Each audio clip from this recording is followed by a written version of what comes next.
I am the Tofu Golem. Please enjoy the video. You start by preparing the device. Confirm your tablet or companion phone has an active cellular plan and enough battery. Once done, open Settings and go straight to Connections, then Mobile Hotspot and Tethering. This puts you at the hotspot controls. Make sure Bluetooth and Wi-Fi are enabled in case you want quick pairing or Wi-Fi sharing. You do this now because enabling hotspot later will inherit those radios and simplify device discovery and power management. You now configure the hotspot details. Tap Configure or Edit to name the network and choose Security.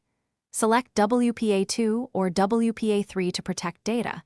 Set a strong password of at least 10 characters so strangers can't join.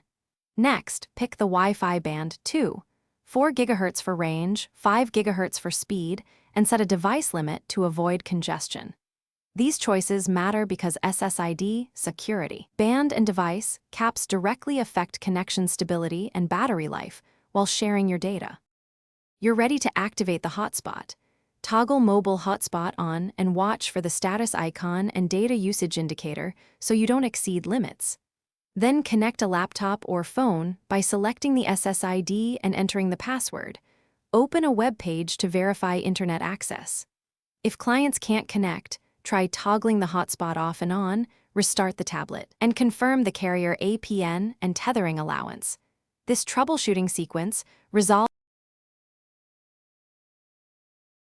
Thanks for watching. Consider subscribing if we helped you today.